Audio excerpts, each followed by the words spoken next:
What's up, everybody? Welcome back to another episode of Rams Brothers. I'm your host, Dean, and I'm joined, as always, by my brother and the other great host of this show, Nick. Nick, it's 49ers week, Rams, 49ers, Thursday night football. But before we jump into it, first and most importantly, how are you, my good brother?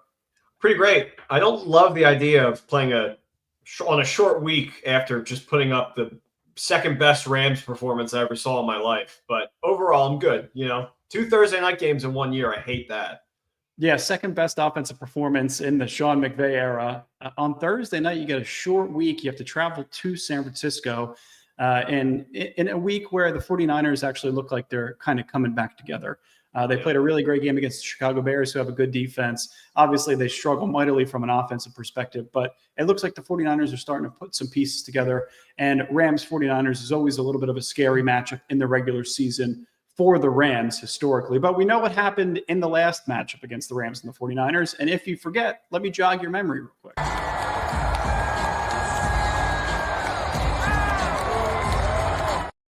Bang, bang, escalator gang.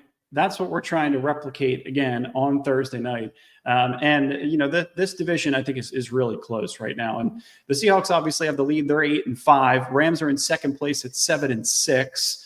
The Cardinals are in third place at 6-7, but hold the tiebreaker over the 49ers, who are still in the basement at 6-7. And this game theoretically eliminates all potential playoff hopes for the 49ers if the Rams are able to go in and get a win. And I think in this one, they have an opportunity to sweep the Niners on Thursday night. And it would be the first sweep since the 2018 season where the Rams went to the Super Bowl. And a reminder, in the last matchup against the 49ers, there was no Puka Nacua, there was no Cooper Kupp, neither were on the field. And a win would mean 3 straight versus San Francisco, going back to last year where Carson Wentz beat the 49ers and Puka Nacua broke the all-time rookie receiving record. And as I mentioned, would dramatically decrease any playoff hopes for the San Francisco 49ers. So to sum it up, sweep those MFers and end the season and slam their Super Bowl window shut. That's got to be the mentality of this Rams team. You're coming off of a great offensive performance, but there's got to be a ton of emphasis on defense, specifically being able to get Brock Purdy when he rolls out, to be able to stop their rollout game, their design rollouts, their play action game. They're down a running back, but still, Juwan Jennings, Deebo Samuel, George Kittle, they have some formidable pass catchers. So it's going to be a tough assignment. Yeah, and it's the 49ers, so it's never a team that you can count out. So I'm not, hypothetically, we slam the door shut and they're done, and then that's that. And then next year they pay Brock Purdy all that money, and they become a different team, and they lose some pieces because you can't afford everybody. That's all on the table. But what's also on the table is we look really bad in a primetime spot, and then now we are in a position where we're back to 500. We're back to playing from behind. And that is just very much possible when you're playing the 49ers, because they're a team that knows the Rams better than anybody else. Shanahan has had McVay under his thumb for a really long time. So I'm just not optimistic this week, especially after beating the Bills and it being a short week. I'm just not really – it's just scary. It scares me. I mean, there's a scenario where, you win and then you're off to play the Jets, and it's like, oh my God, that's 3 great wins in a row. But I just don't know if this is the one that we take home. That's been the Rams this season. It's been a roller coaster. They're close to a 500 team, but it feels like for the first 10, 11 weeks of the season, they haven't been fully healthy. And this statistic with the offensive line, I feel like, is the most important focal point of the Rams over the last couple of weeks. The Rams are the first offensive line this season to hold the Bills without a sack. So going back to last week, Rams put up 44 points. Obviously, 7 of those points were via special teams. But the offensive line is fully healthy again. You're getting them for the 3rd straight week, which is of the utmost importance. Kevin Dotson's having a really good season. Rob Havenstein, Alaric Jackson, from a tackle perspective, are great.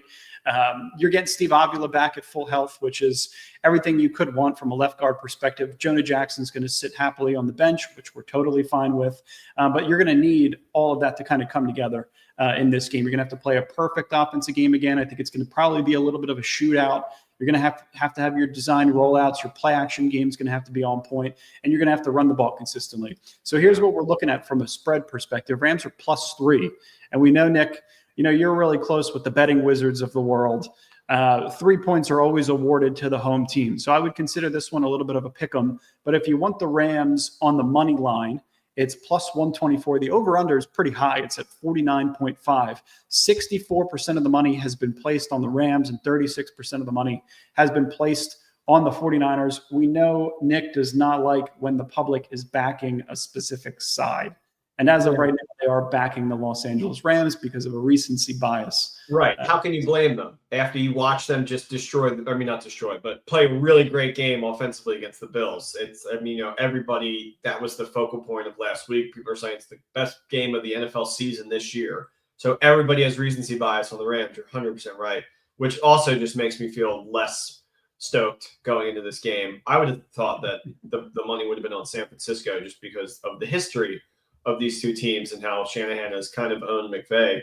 But that's not the case. People are just like, no, the Rams are back all week. All week. That's all I've been hearing from any media outlet, anybody that you want to listen to. Rams are back. And it's just like, oh, boy. Because as soon as they start to smell the scent is when you start to kind of worry. And I want to kind of not convince people to stay confident in this game, because I totally understand if you're pessimistic going into a Thursday night matchup against the 49ers, but there should be a little bit of confidence. I remember back to last year against the New Orleans Saints in a must-win scenario. Sean McVay, Matthew Stafford, Cooper Kupp were insanely prepared for that matchup. They went into New Orleans, or I think that game might have been at home, but they got the job done regardless, and it set them up for a nice little playoff run.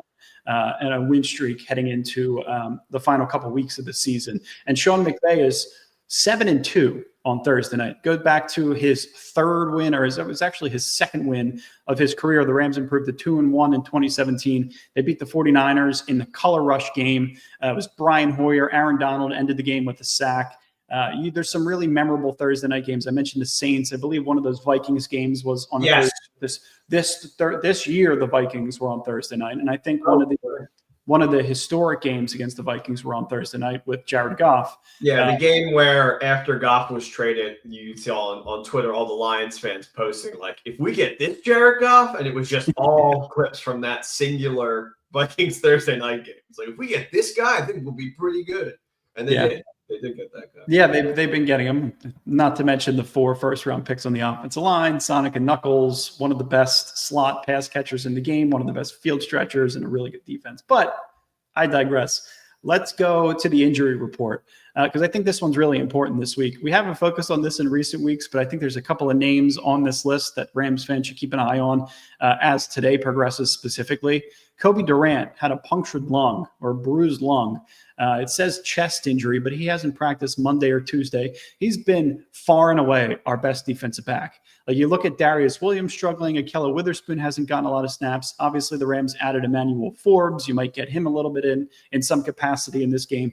But Kobe Durant needs to be on the field. And if he's not able to go in this game, I think it's definitely something to kind of keep your eyes on, especially considering, his ability to lock down one of the primary receivers, whether it's Juwan Jennings or it's Deebo Samuel. I would like to see the 49ers kind of over-target Deebo Samuel, because in games that they do so, they neglect guys like George Kittle and Juwan Jennings, which I think rules that in favor of the Rams. But even Tyler Davis is another guy who did not participate in practice as of Tuesday. There's going to be another injury report coming out today on Wednesday, but as of right now, this is what we're looking at. Jordan Whittington, he was in rotation with Puka Nacua when Puka had to go to the sideline with the calf injury on Sunday against the Bills. That's another guy you would love to have in your lineup.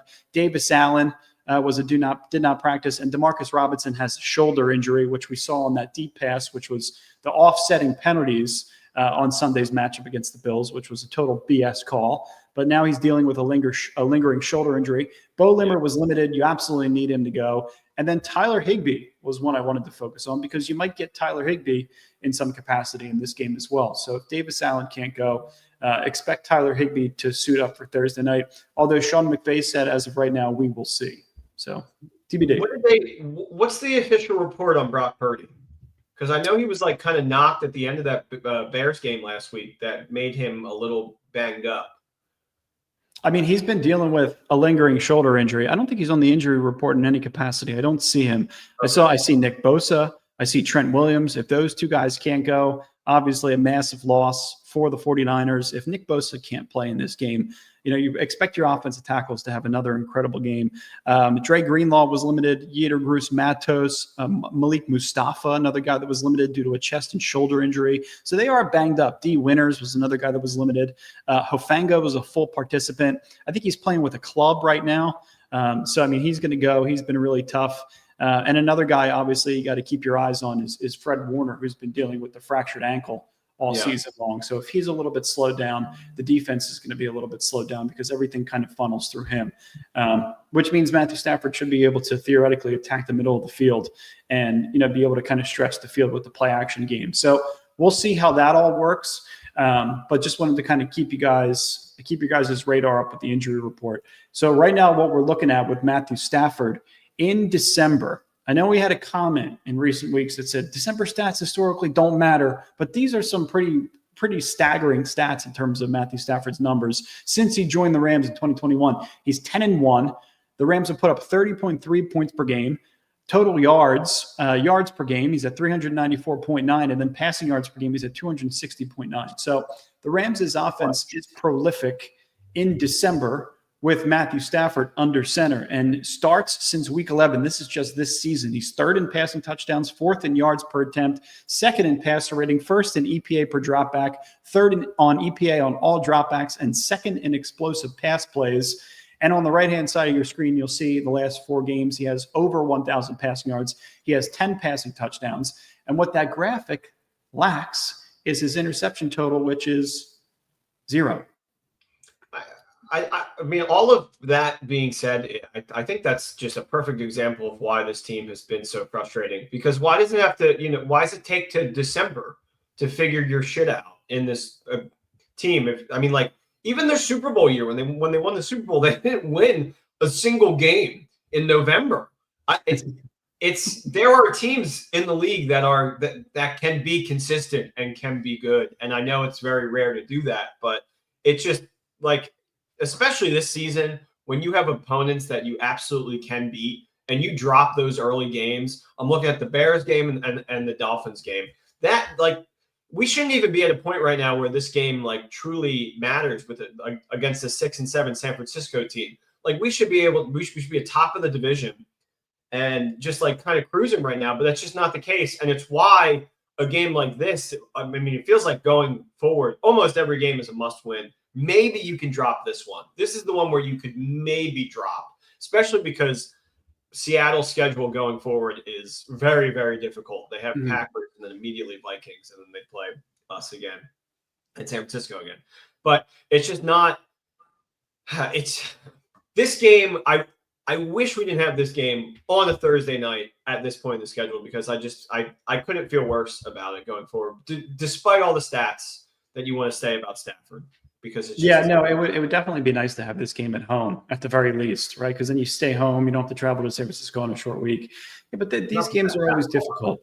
Yeah, but I feel like if you can drop one and you win out for the rest of the season, you're 10-7, you're right back to where you were last year, and you potentially still have a playoff berth. But Nick, to your point, they should be 8-5, they should be 9-4, and they should be in charge of the division. So there wouldn't be as much pressure. But for whatever reason, this team plays really well when the pressure is on them. And I feel like in early primetime games and up until the week 11 point, you haven't had full offensive line health. You're getting the third straight week of a healthy offensive line. You've got Puka Nacua and Cooper Kupp at full strength.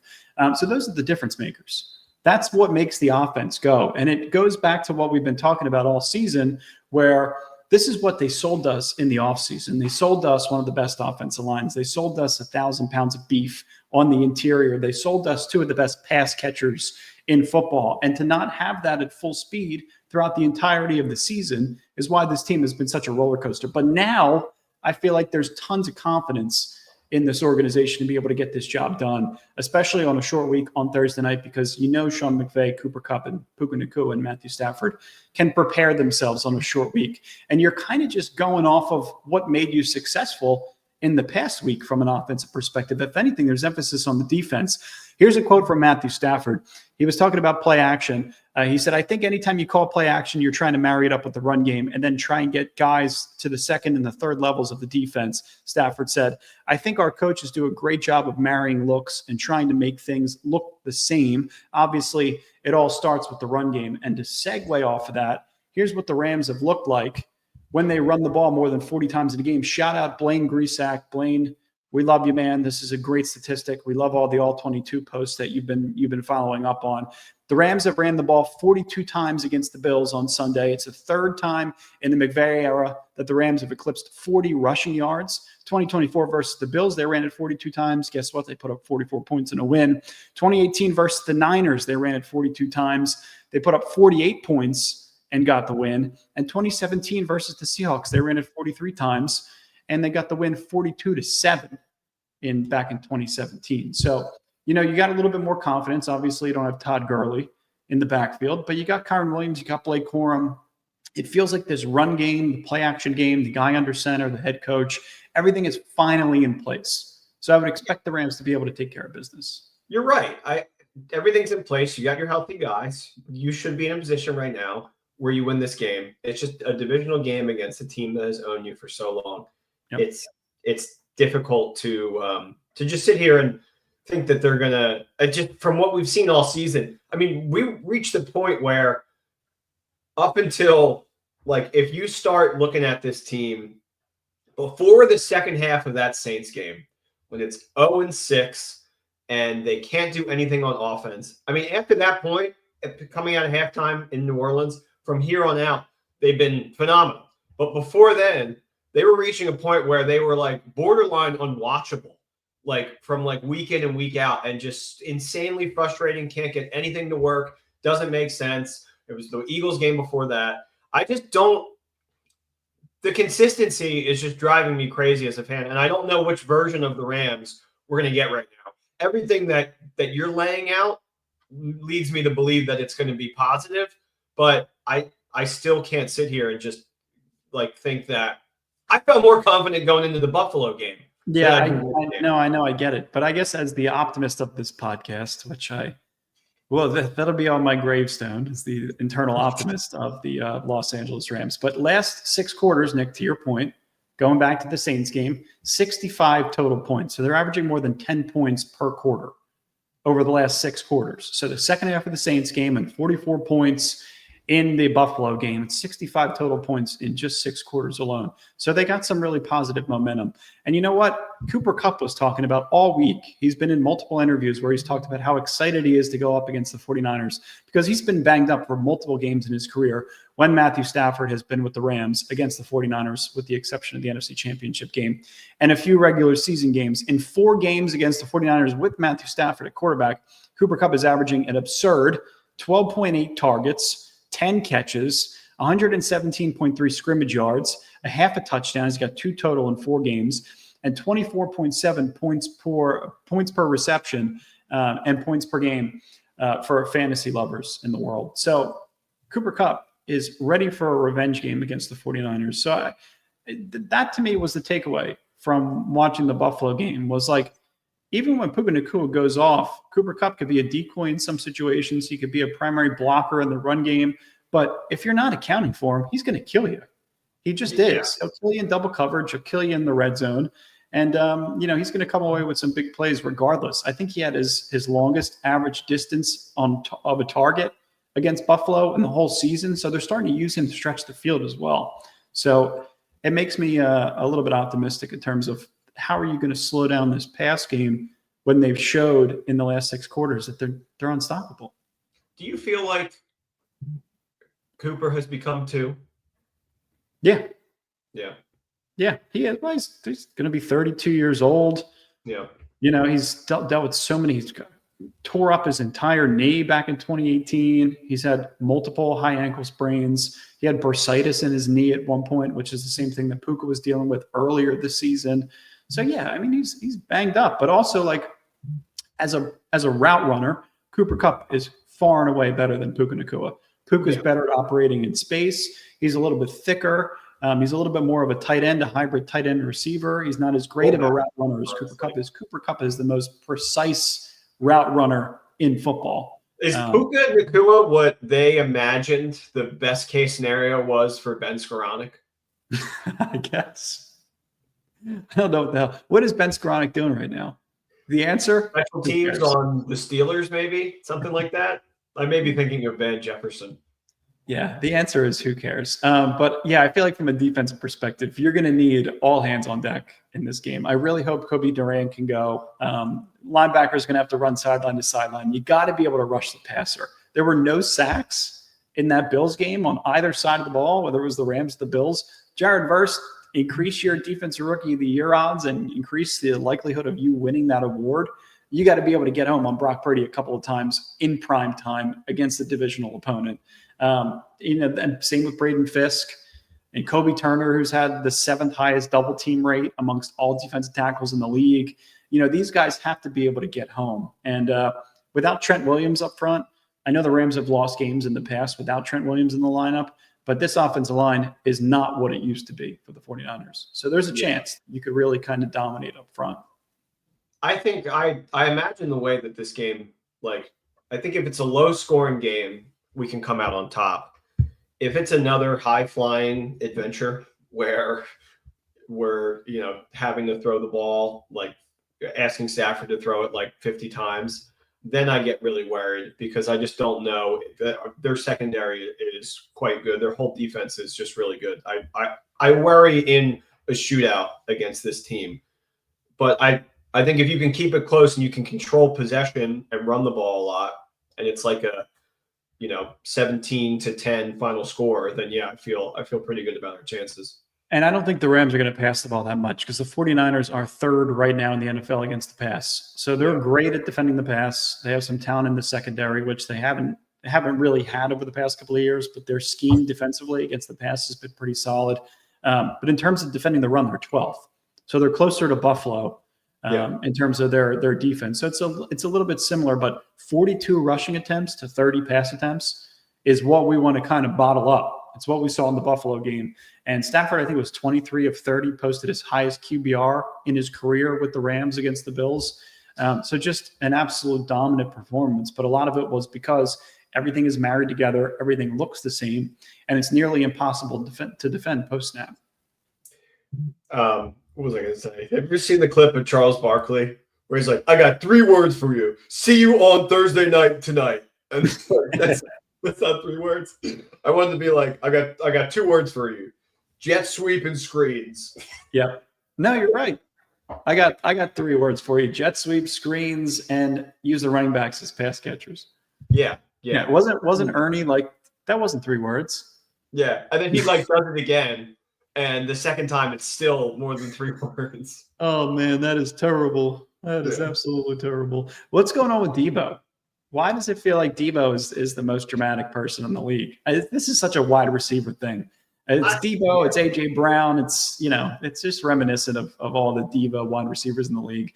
I could post endless pictures of Debo crying, but he tweeted that he's not struggling at all, just not getting the ball with 14 exclamation points and then a little shrug emoji. And then a reader added context and said he leads the team in drops. He is struggling. I mean, how teams move on, how the Eagles moved on from Andy Reid despite going to 4 NFC championships and losing the Super Bowl, and then Andy Reid has success somewhere else. Yeah, I think with this current version of the San Francisco 49ers, I think they do need to just be making big time moves like that, whether it's Shanahan, Debo, Bosa. I just think when you go to 2 Super Bowls and you lose 2, and then the following year there starts to be some even more hiccups and injury mistakes.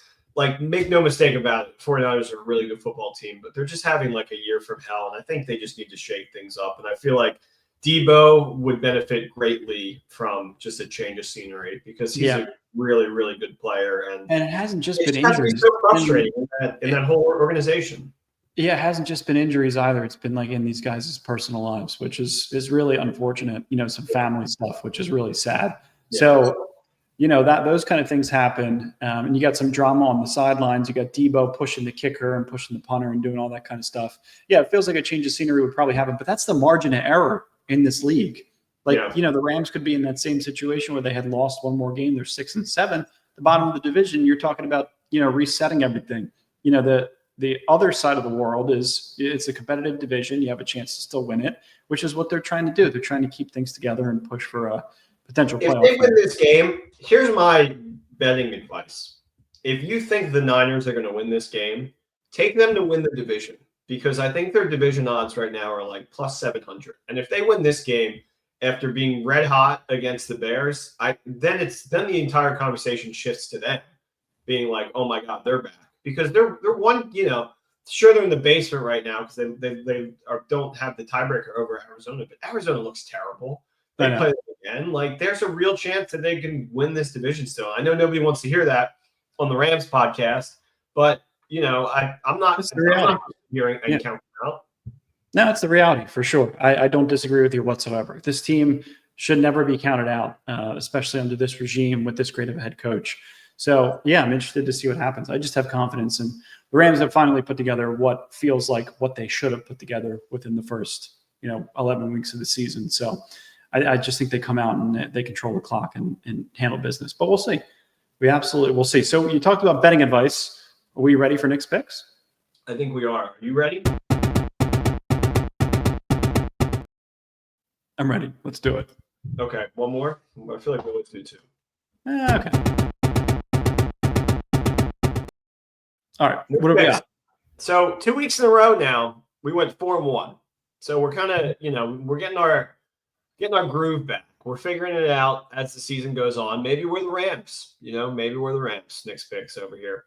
The theme song was so good last week that we don't have one this week. I'm going to ask Dean to play last week's again. No, just kidding.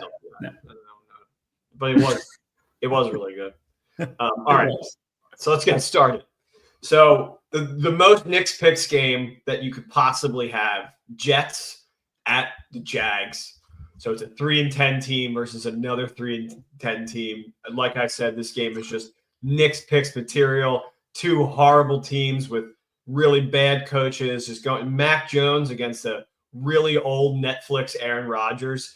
I just hate I hate the Jets. I really do. And I've been so disappointed in the Jaguars this season. I thought they really had a chance to be like a staple of the AFC, and it just hasn't happened. And I think in MetLife, you don't want – so I'm thinking about next week with the Rams. You don't want to see a Jets team that just lost to the 3-10 Jags. I'd rather them win this game. And I think they will win this game. I think Rodgers can do enough to get past the 3-10 Jags. So I'm going to take Jets -3. I'll take Rodgers with the points in MetLife. Jets -3. All right, good. I like that. I'm hoping for 38-10 Jets. Well, yeah, just get it all out of your system. Yep. Same. What do you got next? Dolphins at Texans. Another. I think we got two more underperforming buffoons in this game. But I'm going to be honest with you. I liked what I saw from the Dolphins last week. Apparently, Tua was composed and composed in the overtime matchup. Is what Tyreek Hill was saying. He was composed. He can hardly speak English. It's amazing. That may have been me. You just made that up. Oh, I was going to say. It sounds like something he would say. It does. It does. But anyway, I just don't. I mean, I don't know. I really don't trust the Texans at all. It's been a really, really bad season for them. I think the Dolphins are kind of like us, the version of the Rams in the AFC, where they got really destroyed with injuries, and now they're making noise, and it may be too little too late for them. But at the same time, I think that they can beat this Texans team outright, but they're underdogs at +3. So another +3 game. Give me the Dolphins +3 against the Texans. Okay. I like that one. I like that one a lot. Texans have been struggling. Dolphins are kind of coming along a little bit. Cool. I like it. What do you got next? Bucks here in LA at the Chargers. I think the Bucks are legitimately a team that nobody wants to see in the playoffs right now. Yeah, they're coming for the division for sure. Yeah. They need to start stacking wins because they have the Falcons have a 2-0 division lead against them, but the Falcons look like they're just losing everything. But the Bucs win out right now, or at least beat, the opponents in front of them. They are in. They control their destiny. They are the winners of that division, and I think they're the much better team than the Falcons. So, I mean, against the Chargers team, I think that's a really tough matchup for them. The Chargers are a run-first, defensive-heavy team, and the Bucs get all of their action in the air. So it's going to be like a battle of two completely different teams. But at the same time, if you're going to give me the Bucs with points right now, while they're on this heater, I'm going to take Bucs +3 here in LA. And I think that game is going to be really, really close. But I'll just take the points because both of them, I think, are capable of winning this game. But whatever one is given some points, I'll just take the points. That's crazy. So you got 3 straight. Oh, no, you got -3, +3, +3. I was going to say you have 3 straight +3 games. That's wild. Nick likes the 3-point spread this week for sure. It's just crazy. There's so many 3-point spreads. So give me Jets -3. We're going to run it back for the quick picks. Jets -3, Dolphins +3, Bucs +3, and then I got 2 quick picks for you. I'm going to do under 42.5 in Ravens against the Giants because that spread is 16. Ravens -16. Whenever a spread is that high later in the season, it's always smart to take the under because the books just don't think the Giants can score any points at all. So under 42.5. And then I'm going to bet with my heart here. Don't let me down, Packers. Give me Packers -3 over Seattle. In Seattle, really want to see the Seahawks lose. I don't think they're a good team. I think the Packers are a good team. So I'll take the Packers -3. I mean, it's a +3, +3, -3, -3, and an under week. That's what we got for you here on Next Picks. That's crazy. And that Ravens-Giants game, Ravens are what, 15.5-point favorites, as you said, and they're on the road? I saw 16. Against Tommy Cutlets. That's going to be interesting. Yeah. All right. That's going to be an interesting week. Hopefully Nick's picks goes, what do you get, 6 total picks? Or 5? You got 5. 5. Okay, let's go 4-1 again. Let's go 5-0. Yeah, we haven't gone 5-0 yet this season. Every year we do have one 5-0 week. So hopefully this is it. I love it. If you guys are enjoying the podcast, make sure that you guys are